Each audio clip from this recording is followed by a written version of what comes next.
For me, it's a penalty. Maybe someone's don't like me, but because maybe I'm too good. I don't know why. Did you hear that?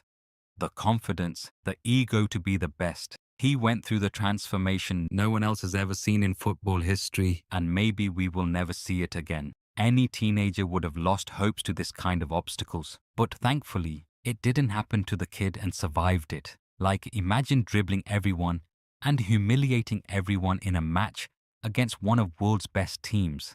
Imagine your team being undefeated whole preseason and somehow being humbled by a kid from a team you didn't even knew about. That's what Cristiano did against Man United. And in just a blink of an eye, he became the most expensive teenager in the whole Premier League. And then, just in his first match for Man United, he played so well that even the George Best said it was the most existing debut he had ever seen. And many people even started saying him the next George Best. And then, after 5 matches later, Ronaldo had Ashley Cole doing splits. Later, he asked the captain to let him take the free kick and scored his first ever goal for Man United. But 4 months later, only with 2 goals contribution, and the defenders who seemed completely hypnotized with his tricks started to foul him whenever he does the tricks. And people started calling him an actor as he dives whenever even someone touches him. Things got too harsh that Ronaldo had to convince Sir Alex that he is worthy for the starting 11. After a few time, he started giving assists, and just before the end of the year, he won the man of the match before he could even learn English. But above all, with Premier League title long gone to unbeaten Arsenal, Ronaldo delivered a world-class performance in the final and scored a bullet header, and the kid won them a trophy so they don't go trophyless.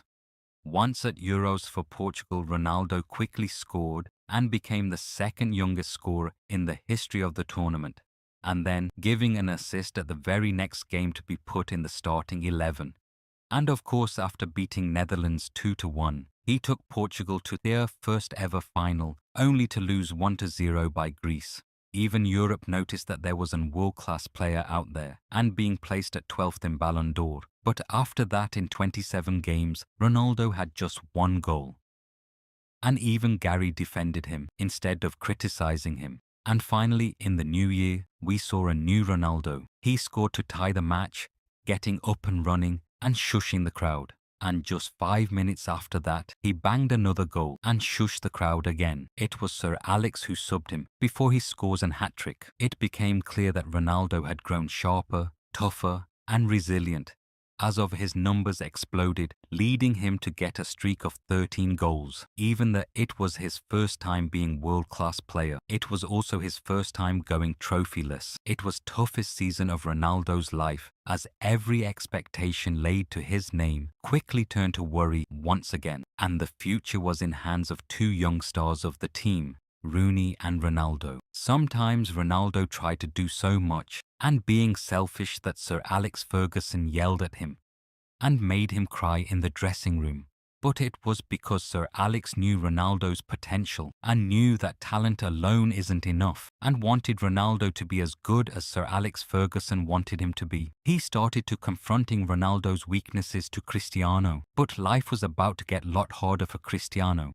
At the start of new season while on international duty, Portugal head coach had to pass some terrible news that Ronaldo's father had passed away. He said nobody knew how to tell him or nobody wanted to tell him, so he himself has to tell it to Ronaldo. Despite this heartbreaking news, Ronaldo continued to play and said, "I can't do anything for my father, so I'll play tomorrow." Just 20-year-old at that time, Ronaldo had to deal with his father's death, who passed because of drinking whole life, got a liver problem in 2005 and passed away. Even Ronaldo said he never knew him well. He would have liked to know him better, and even broke down seeing a video his father in TV that how proud he was of him. Because of all this frustration, he even showed middle finger to Benfica fans and got a 1-match ban. But when he came back, he scored 5 goals in just 3 games, and Ronaldo's form was starting to become consistent. But it wasn't enough for his teammate, who lose his temper in training one day. He even said, "What are you going to do? Complain to your daddy?"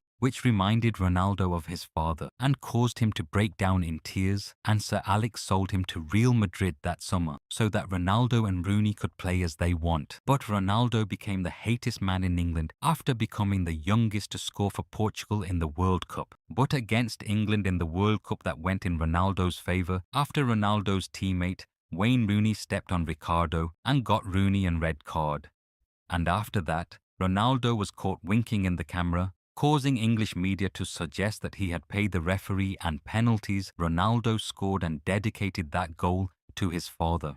Ronaldo was so unhappy in England at that time that he even told the Portuguese newspaper, "I don't want to stay in England." But Rooney was already talking to Ronaldo and started understanding why he wanted him to send off, and saying that if he was Ronaldo, he would have done the same. So told Ronaldo good luck for the rest of the tournament. And when Ronaldo returned to England after the summer, he was a changed man and had even grown stronger in the summer by hitting the gym. Even though fans booed him in every Premier League stadium he visited, Cristiano had his best season so far, scoring 23 goals, including 6 in 3 games as Man United won its first Premier League in 4 years.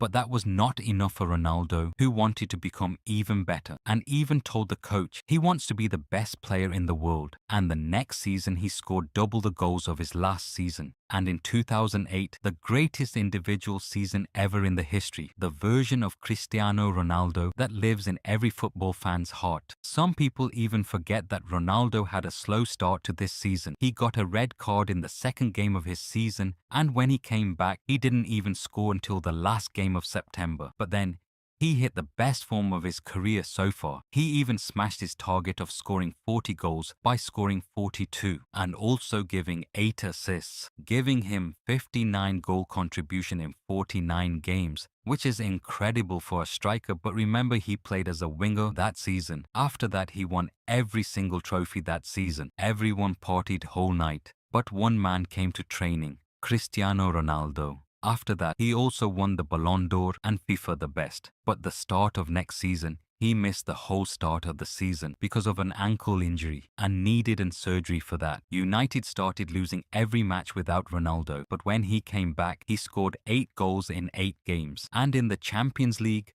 Ronaldo scored a banger from 40 yards out with an incredible speed of 64 miles per hour right into the top corner. FIFA even had to create Puskas Award for Ronaldo for best goal in the year. But in the Champions League final, he faced Messi, and unfortunately, it was Messi who performed magic in that night and winning 2-0. Messi also won Ballon d'Or that year, and Ronaldo being second. After that, Ronaldo joined Real Madrid, and the rest in history.